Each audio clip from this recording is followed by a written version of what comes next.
Hello children, कैसे हैं आप लोग। After long back we are going to start our classes again.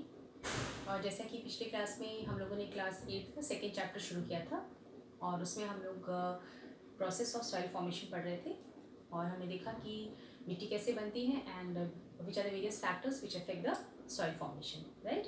तो आज हम लोग इसके आगे कंटिन्यू करेंगे and we will see the degradation of soil and what are the various measures to conserve it, right।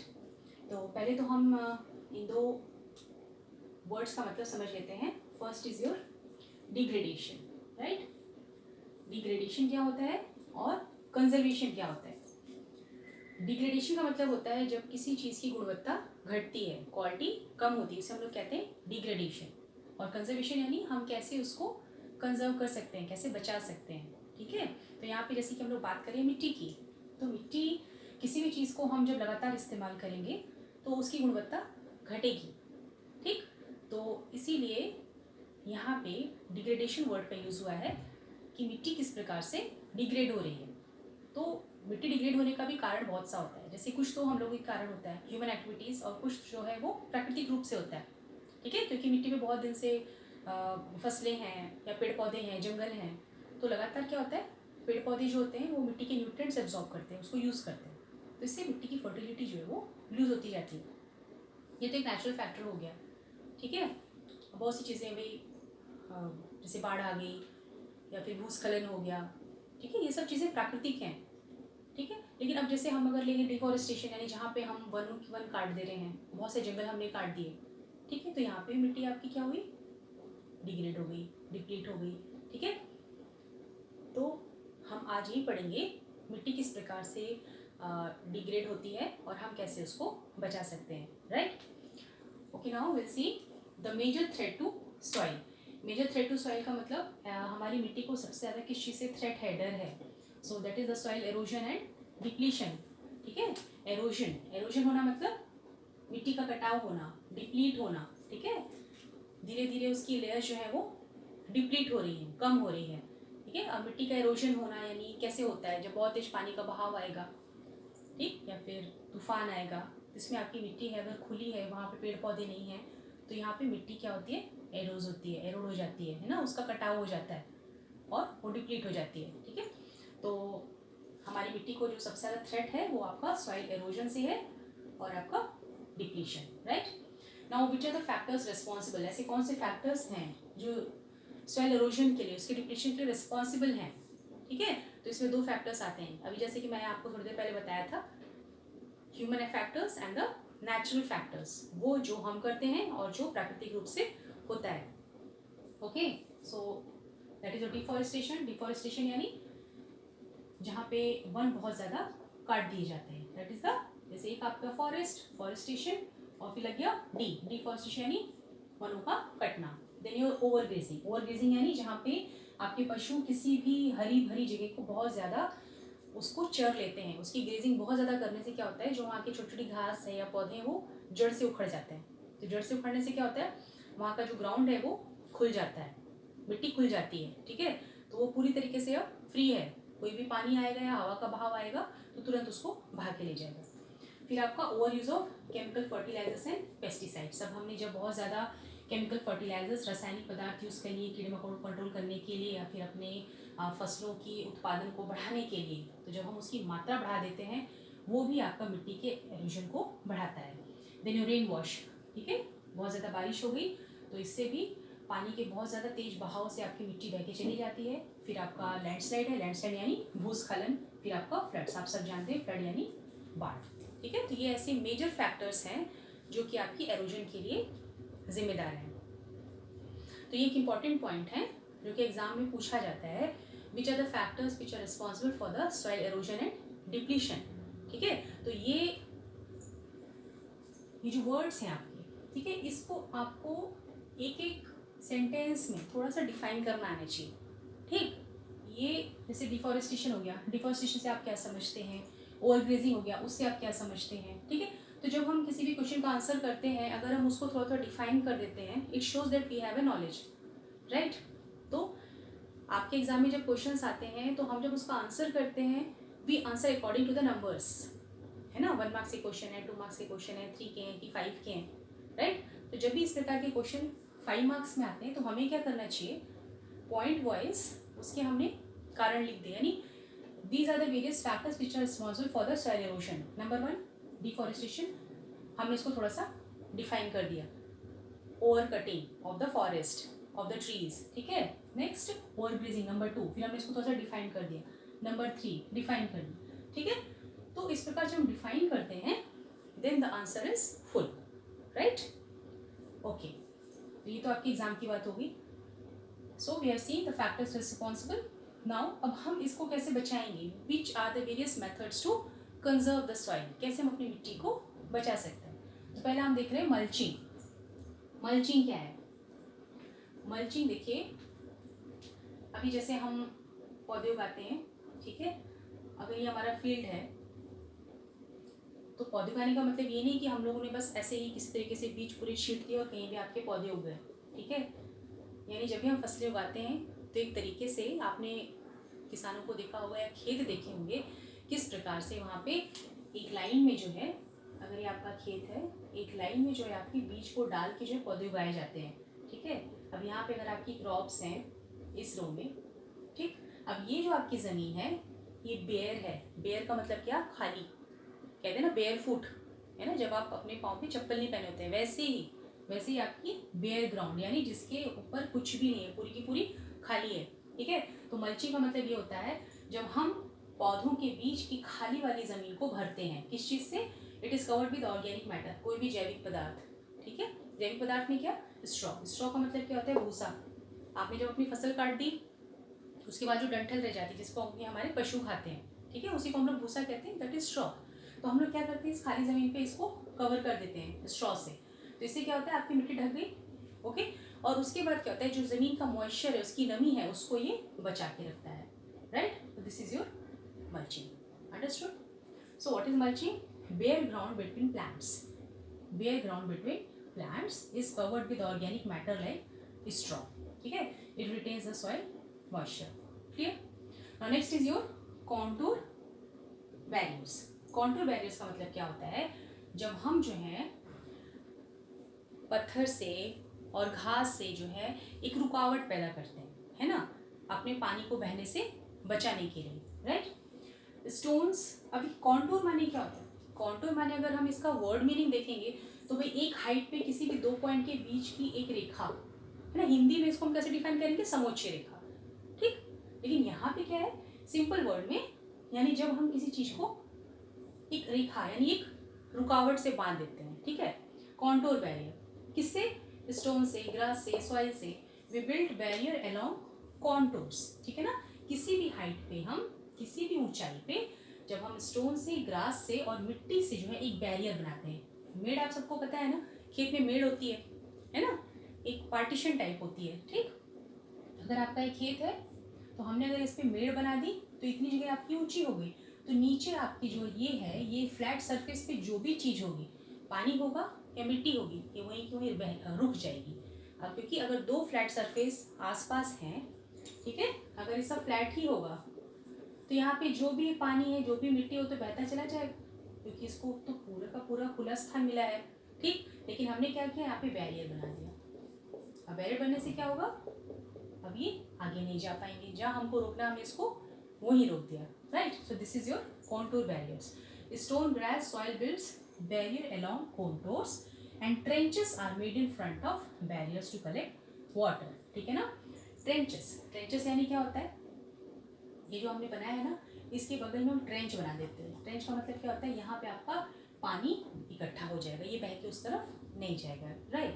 Now ये rock dam, अब rock dam क्या है, अब आपका पानी कहीं बहुत तेज़ी से बह के जा रहा है तो हम क्या करते हैं, पत्थर देते हैं, ठीक है, और पत्थरों से हम जो है उस पानी के बहाव को रोकते हैं, ठीक है। अभी आपका बहुत तेज़ पानी बह के जा रहा है, पूरा पानी वेस्ट हो रहा है, ठीक। अब हमारे खेत है यहाँ पे, मान लीजिए इधर पे हमारे खेत है, अभी पानी यहाँ से बह के चला जा रहा है, तो हम अगर क्या करेंगे, यहाँ पे रॉक डैम बना दिए, बहुत सारे पत्थर इकट्ठे करके हमने इस फ्लो को रोक दिया, तो पानी आपका इकट्ठा हो गया। फिर हमने यहाँ से छोटा सा कैनल बना दिया, जैसे कि आपने गांव में देखा होगा, छोटी छोटी नहरें बना दी जाती है, तो यहाँ से पानी आपका खेती की तरफ डाइवर्ट हो गया, और जो मिट्टी यहाँ से कट के जा रही थी वो भी यहाँ पे बच गई, rock dam, rocks are piled up, ठीक है, पाइल्ड अप माने एक के ऊपर एक रख के इकट्ठा करना, piled up to slow down flow of water, ठीक है। अब देखिए टेरेस फार्मिंग, टेरेस फार्मिंग का मतलब क्या होता है? टेरेस फार्मिंग मुख्यतः आपकी पहाड़ी इलाकों में की जाती है। पहाड़ क्या होते हैं? अब ये तो आपके समतल खेत हैं, ठीक है, खेत फ्लैट हैं, इस पे आप पौधे उगा सकते हैं, लेकिन जहाँ पहाड़ है वहाँ पे आप क्रॉप्स कैसे ग्रो करेंगे? ये अगर पहाड़ है, यहाँ पे ढलान है, तो हम क्या करते हैं, यहाँ पे कट्स देके इस प्रकार से टेरेस बनाते हैं, यानी छत, कहते हैं ना टेरेस यानी छत, एक फ्लैट सरफेस बना देते हैं काट काट के इस प्रकार से, ठीक है। तो इस पे क्या होता है, आपका मिट्टी रुक जाती है, ये समतल हो जाता है, क्योंकि ये स्टीप पे तो आप कुछ नहीं उगा सकते हैं ढलान पे, लेकिन जब काट के आपने इसको बराबर कर दिया तो यहाँ पे आप आराम से अपनी फसलें उगा सकते हैं, क्योंकि यहाँ पे आपकी मिट्टी भी रुकेगी, यहाँ पे आपका पानी भी रुकेगा। Clear? Now next is your intercropping. अब देखिए इंटरक्रॉपिंग क्या होता है? इंटरक्रॉपिंग यानी क्या होता है, जो हम मुख्य अपनी फसल उगा रहे हैं उसके साथ एक सहायक फसल उगाना। हाउ? सी, अगर हम उदाहरण लें, उदाहरण के तौर पे मान लीजिए हम लोग एक मिर्ची की फसल का उदाहरण लेते हैं। अगर कोई किसान मिर्ची उगा रहा है किसी खेत पे, ठीक है, अब उसने अपने खेत में मिर्ची के पौधे उगाए, ठीक है, यहाँ मिर्ची है, ठीक। अब ये जो ग्राउंड है ये खाली है, ठीक है, दो पौधों की रो के बीच में अब ये जो है ये खाली पड़ा है, ठीक है। अब ये खाली है तो क्या होगा, इसके नुकसान क्या है? मिट्टी बह के जाएगी, पानी बह के जाएगा, ठीक है, यहाँ पे खरपतवार उग जाएगी, और ये खाली पड़ा है, उस मिट्टी उस ज़मीन की टुकड़े का कोई इस्तेमाल नहीं हो रहा है, तो हम यहाँ पे इंटरक्रॉपिंग करते हैं। इंटरक्रॉपिंग माने जैसे डेफिनेशन में मैंने दिया है, different crops grown in alternate rows. Alternate का मतलब क्या होता है? एक के बाद एक, यानी ये रोज है, इसको छोड़ के फिर ये, इसको छोड़ के फिर ये, ठीक है। Different crops grown in alternate rows at different times. Alternate rows समझ में आया? जैसे हमारी मुख्य फसल मिर्ची है, ठीक है, अब हमने मान लीजिए यहाँ पे एक फसल उगाई अपनी मूली की, ठीक है, हमने यहाँ पे मूली उगा दी, यहाँ हो गई, यहाँ बीच में हो गई, यहाँ हो गई, यहाँ हमारी मिर्ची हो गई।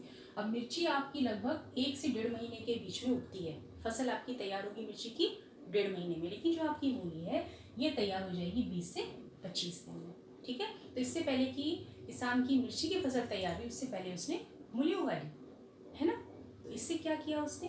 पहले तो उसने सॉइल इरोजन को बचा लिया, दूसरा उसने अपनी उत्पादकता बढ़ा ली, है ना, एक दूसरी फसल हो गई उसके पास बेचने के लिए, ठीक है। इस प्रकार से इसे सहायक फसल कहा जाता है, ठीक है। अब हम और भी एग्जाम्पल ले सकते हैं, जैसे कई बार इंटरक्रॉपिंग में किसान क्या करता है, मक्के लगा देता है या गेंदे के फूल लगा देता है। तो कुछ पौधे ऐसे होते हैं जो कीट होते हैं ना, जो ऐसे पौधे होते हैं जो फसलों को नुकसान पहुंचाते हैं, उसको अट्रैक्ट करते हैं, ठीक, उसको जब अट्रैक्ट कर लेते हैं, जो मेन फसलें होती हैं वो हमारी बची रहती हैं, ठीक है। और थर्ड क्या होता है, कुछ ऐसे पौधे उगाए जाते हैं जो लेग्यूमिनस क्रॉप्स होते हैं। लेग्यूमिनस क्रॉप्स यानी जैसे एग्जांपल लें हम मूंग का, है ना, तो ये क्या करता है, नाइट्रोजन फिक्सेशन करता है। नाइट्रोजन फिक्सेशन करने से क्या होता है, हमारी जो ये मेन फसल है उनको आराम से जो है नाइट्रोजन मिल जाती है, राइट। तो इंटरक्रॉपिंग के बहुत से फायदे होते हैं, क्लियर। तो इसका मतलब होता है इंटरक्रॉपिंग यानी अलग अलग तरीके के crops, different crops are grown in alternate rows at different times, ठीक है। दोनों इकट्ठा कट के फसल पक के तैयार नहीं होगी, वो पहले हो जाएगी, बाद में होगी, तो डिफरेंट क्रॉप्स हुए और अलग टाइम पे हुए, राइट। उसके फायदे हमने देख ही लिए, ठीक है। अब देखिए कॉन्टूर प्लॉइंग क्या होता है।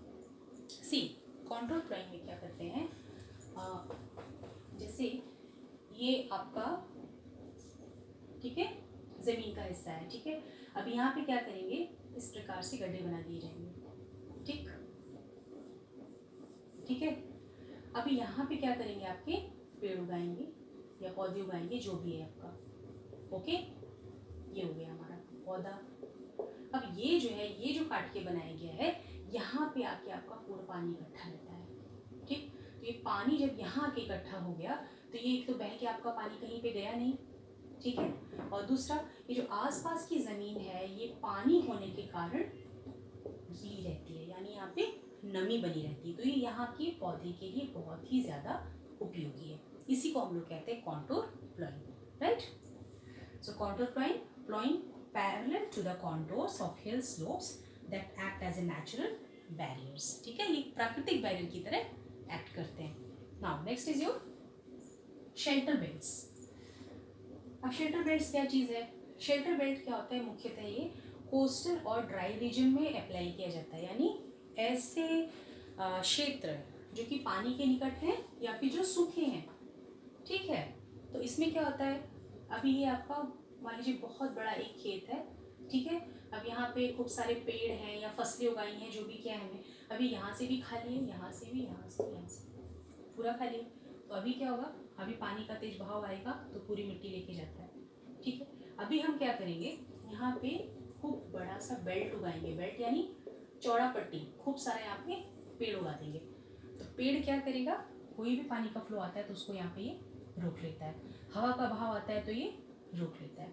तो इससे जो हमारा वेजिटेशन है यहाँ का वो बचा रहता है, मिट्टी बची रहती है, ठीक है। तो ये आपका फायदा है शेल्टर बेल्ट्स का। In coastal and dry regions rows of trees are planted, okay. तो एक बार आप फिर से देखते हैं, डिग्रेडेशन का मतलब होता है मिट्टी का डिग्रेड होना, यानी उसकी गुणवत्ता में कमी आना। और हमारी सॉइल को सबसे ज़्यादा खतरा किससे है? सॉइल एरोजन से, डिप्लीशन से, right. And which are the factors responsible? There are two types of factors, human and natural factors, okay. इसमें हमने बहुत से फैक्टर्स देखे हैं, deforestation, overgrazing, over use of chemical fertilisers and pesticides, then your rain wash, है ना, और then your landslides and floods. Then which are the methods of soil conservation? So we are seeing mulching, जहाँ पे खाली ज़मीन को हम straw से कवर कर देते हैं। फिर कॉन्टोर बैरियर्स, यहाँ पे जहाँ पे स्टोन और ग्रास और मिट्टी के साथ हम लोग एक रुकावट बनाते हैं, ठीक है ना, ताकि यहाँ पे हम पानी कलेक्ट कर सकें। Next is your rock dam यानी पत्थर के बांध, ठीक है। ये छोटे भी होते हैं और बड़े भी होते हैं, ठीक। देन योर टेरेस फार्मिंग हमने देखा कि हिल स्लोप्स पे अप्लाई किया जाता है। Intercropping I explain you just now. Next is your contour ploughing, ठीक है, हमने देखा था ये कॉन्टोर प्लॉइंग आपका, ठीक। And next is your shelter belts, जहाँ पे हम खूब सारे पेड़ उगा देते हैं ताकि हमारा मिट्टी बचा रहे, ओके, ताकि हमारी वेजिटेशन वहाँ पे वो प्रॉपर है, राइट। तो यहाँ पे हमने कितने मेथड्स देखे आपके सॉइल कंजर्वेशन के? 1 2 3 4 5 6 7, right. So this is a important part of the chapter. तो एक बार आप लोग इसको फिर से थोड़ी रिवाइज कीजिएगा, और जितने भी वर्ड्स हैं उसकी मीनिंग से आप लोग एकदम क्लियर, यानी आपका कॉन्सेप्ट क्लियर रहना चाहिए, right. What do you mean by mulching, what do you mean by contour barriers, rock dam क्या है, टेरेस फार्मिंग क्या है, intercropping, contour ploughing, shelter belts, जैसे कि मैंने भी आपको सब एक्सप्लेन किया है। तो इससे आपका कॉन्सेप्ट क्लियर होगा तो कभी भी आप इसको भूलेंगे नहीं, ओके। तो आज हम अपनी क्लास इसी पे रोकते हैं और अगली क्लास में हम लोग इसको आगे कंटिन्यू करेंगे। Till then see you, bye bye.